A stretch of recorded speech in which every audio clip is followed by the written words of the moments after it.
Hey there! Today I want to talk about the most courageous thing I've ever done. So, when I decided to make 2021 my year of courage, I was completely forward focused, future focused, like, what are all the courageous things I might be doing and how can I integrate courage into my everyday life, that type of thing. And after a while, I realized that courage means a lot of things to a lot of people. So I had to define what it means to me. And that's when I started thinking about, wow, what is courageous in your life? I mean, what are the courageous things you've done? And I wondered, what is the most courageous thing I've done? So there are a couple of obvious candidates. I guess most people would say um, top candidate is me moving to the US fresh out of grad school in my mid 20s to start my first job teaching college in a place I'd never been, where I didn't know a person, and actually all the teaching experience I claimed to have was vastly overstated. So I was also starting a job I had no clue of.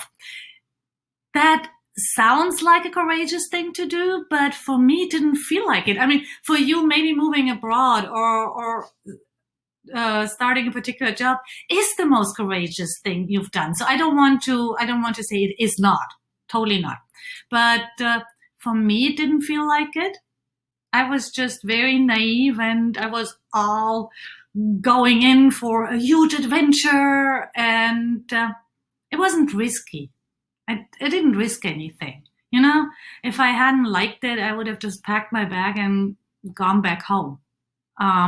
So that's why courage didn't really play into this here. Mm. So, so I thought more about it and I journaled, as I always do.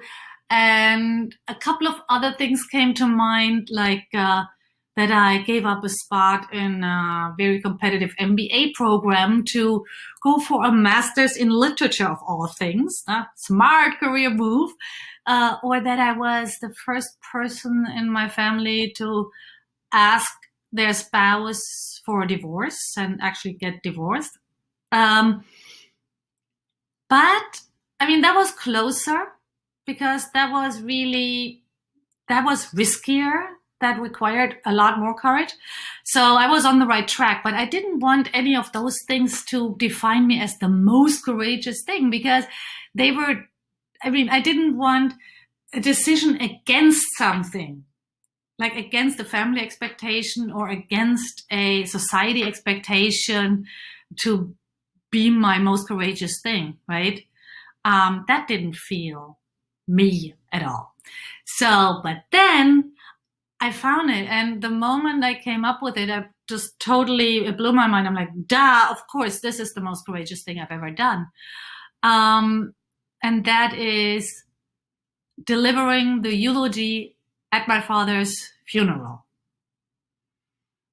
That was definitely the most courageous thing I've ever done in many, many respects. So, on the one hand, there was this huge audience. There were like 500 people, a lot of strangers, but also like dozens of all those people who had made up like the fabric of my early life.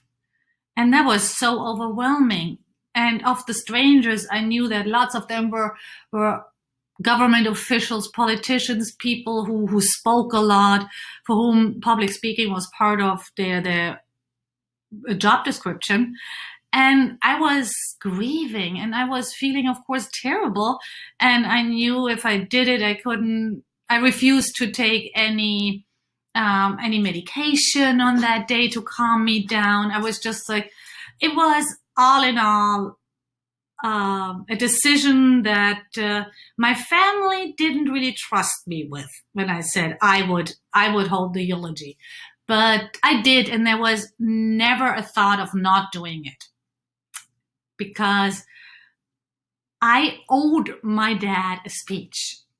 So he had asked me for years And in my family, speeches are super important. It's more like delivering keynote addresses. It's not just like at a birthday party, just like saying a few sentences. It's elaborate. My dad was an amazing speechwriter and speaker.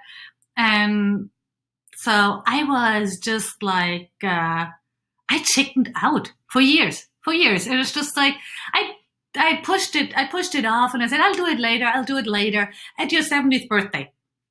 And then on the 70th birthday, when I had sort of committed I would do it, I couldn't because I was in the US working that first job out of grad school. And I mean, back in the day, the idea of traveling to Europe for a weekend, that was just not really feasible. That didn't really occur to me. So I wasn't bailing. But I felt like, oh, okay, I'll do it next time. 75th birthday, 80th birthday, those will be big birthdays too. And, well, that was a nice thought, but then he died at 72. And all these ideas of me delivering this happy, witty birthday speech were moot. And I delivered a eulogy. And that was really what made it so important for me to muster the courage and do it, was that my dad was my person. And I owed him a speech. And this was my first speech for him and also my last. And that filled me with the feeling that it had to be true, it had to be raw, it had to be real, it had to be a thing between him and me, but in front of 500 people. That was extremely vulnerable.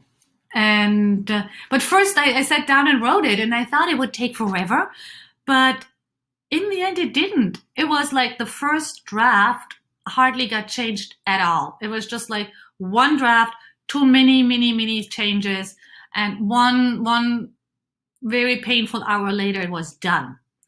And it was really everything I wanted to say. And every time I reread it afterwards, it still was. And actually, I reread it earlier today as I thought about this video. It still is. It's all I wanted to say. So why is that the most courageous thing I've ever done? Because it might be the first, the only, the most memorable time where I really laid my soul and my love, and in this case also my grief, bare for everybody to see. And well, I'm German, right? I mean, this is generally hard, but I'm German. We don't do these things. And I did it because it mattered. It mattered so much because that was the way to honor my dad and honor my promise. That promise from happier days. Didn't think it would turn out this way, but well, you never know, right? And it was my final farewell. It was the last thing I would ever do for him. And when I stood there and actually did it, delivered that eulogy, I knew he would have been so proud of me had it been possible for him to share that with me. Yeah, okay. Now I'm tearing up. Now I have to close that down. Okay, but I wanted to say he, by loving me so unconditionally, he had given me a lot of gifts along the way. He had shaped me very, very much, especially as a person. A lot of the confidence and the strength and my rebellious streak. I owe that to him. And those things helped me muster the courage and get up and speak and say my piece as I felt it.